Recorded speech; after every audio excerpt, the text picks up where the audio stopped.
Welcome to new lesson. इस lesson में मैं आपसे दो चीजों के बारे में बात करूंगा। पहला है इंटरनेशनल टारगेटिंग और दूसरा है साइट सर्च लिंक्स के बारे में।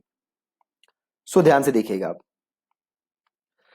सपोज करो कि आपकी वेबसाइट है और आप उस वेबसाइट की जो मेन टारगेटिंग है, उस वेबसाइट का जो मेन फोकस कंट्री है वो इंडिया है, राइट।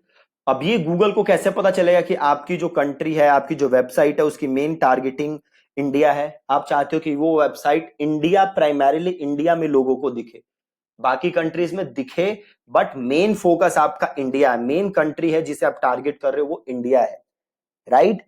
तो ये गूगल को एक तो पता चलता है, जो आपके साइट पे कंटेंट है उससे गूगल को पता चलता है कि भैया ये जो साइट है इसका मेन फोकस क्या होगा। दूसरा तरीका क्या है कि आप गूगल सर्च कंसोल के जरिए गूगल को ये बता सकते हो कि भैया देखो, जो मेरी साइट है ना, इसका मेन फोकस है इंडिया, या इसका मेन फोकस है यूएस, या इसका मेन फोकस है कोई भी कंट्री, राइट।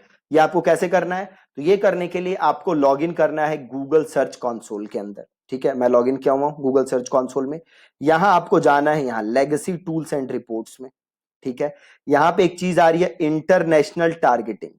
ठीक है, आपको जाना है इंटरनेशनल टारगेटिंग के अंदर, और उसके बाद देखो ऑप्शन आ रहा है कंट्री। आपको जाना है कंट्री के अंदर और यहां आपको टिक करना है, और जिस कंट्री में भी आप टारगेट कर रहे हो उस कंट्री को सेलेक्ट करना है और आपको यहां पे कर देना है सेव।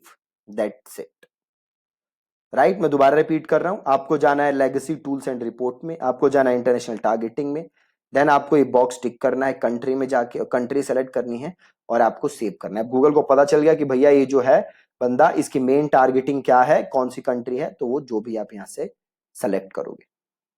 ठीक है, तो ये तो पहली चीज हो गई, दैट इज इंटरनेशनल टारगेटिंग। अब दूसरी चीज हम बात करते हैं about site search link and site links. For example, अब देखो यहां पे मैंने फ्लिपकार्ट सर्च मारा है और यहां पे आप देख रहे हो कि सर्च बॉक्स आ रहा है जहां पे मैं सर्च कर सकता हूं, प्लस नीचे ये लिंक्स आ रहे हैं, राइट। तो ये जो आप देख रहे हो इसको हम कहते हैं साइट सर्च बॉक्स, और ये जो आ रहा है नीचे इसको हम कहते हैं साइट लिंक्स। अब अगला सवाल ये उठता है कि ये आप कैसे सेटअप कर सकते हो अपनी वेबसाइट पे। देखो, ये सेटअप करने के लिए आपको कुछ नहीं करना, आप सिंपल योस्ट इंस्टॉल कर लोगे, उसे एक्टिवेट कर दोगे तो ये सेटअप हो जाएगा। बट ये दिखाना ना दिखाना किसके हाथ में है? ये दिखाना ना दिखाना गूगल के हाथ में है।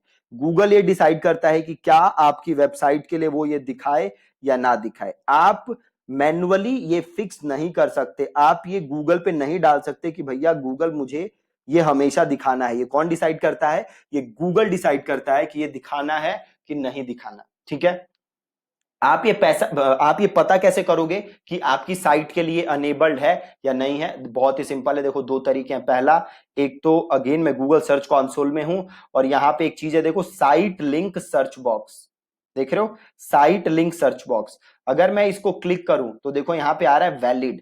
अगर एरर होता तो यहां पे एरर दिखा देता, ये है वैलिड, मतलब ये मेरी वेबसाइट अनेबल्ड है। इसके लिए मैंने क्या किया? कुछ नहीं किया, सिंपल मैंने योस्ट इंस्टॉल किया है, जो आप लोगों के साथ मैंने किया था। अगली चीज, आपको सिंपल गूगल पे सर्च करना है चेक रिच रिजल्ट्स। क्या सर्च करना है? Check rich results. और उसके बाद आपको अपनी साइट का नाम यहां डालना है। ठीक है, फॉर एग्जाम्पल मैं जो मेरी पर्सनल वेबसाइट है deepaksinghmarketing.com उसको डाल देता हूं और मैं करता हूं वहां पे टेस्ट यूआरएल। ठीक है, सिंपल अपनी वेबसाइट डाल दी और इसको टेस्ट करते हैं। ओके, कुछ, हाँ, अभी एनालाइज हो रहा है। अब देखते हैं, यहां से हमें पता चल जाएगा कि क्या मेरी वेबसाइट पे सेटअप है या नहीं। अगेन जैसे मैंने आपको पहले बताया, ये डिसाइड कौन करेगा कि दिखे या ना दिखे? ये डिसाइड करेगा गूगल। आप ये फोर्स नहीं कर सकते, ये गूगल के ऊपर है दिखाना ना दिखाना।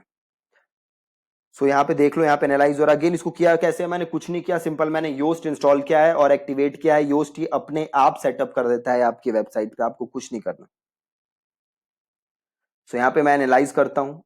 रिच रिजल्ट्स आपको मैंने सिखाया था, schema markup, that is rich results. So अब हम देखते हैं कि क्या मेरी साइट यहाँ पे आ सकती है कि नहीं। देखो, this page is eligible for rich results, और साइट लिंक सर्च बॉक्स भी यहाँ पे चेक्ड है, मतलब वो भी अनेबल्ड है। बट अगेन ये किसके ऊपर है दिखाना ना दिखाना? गूगल के ऊपर। ठीक है जी।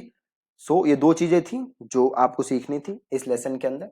आई होप आप सही से समझ गए हो। That's it from this lesson. कल मिलेंगे एक नए लेसन के साथ। Thank you so much.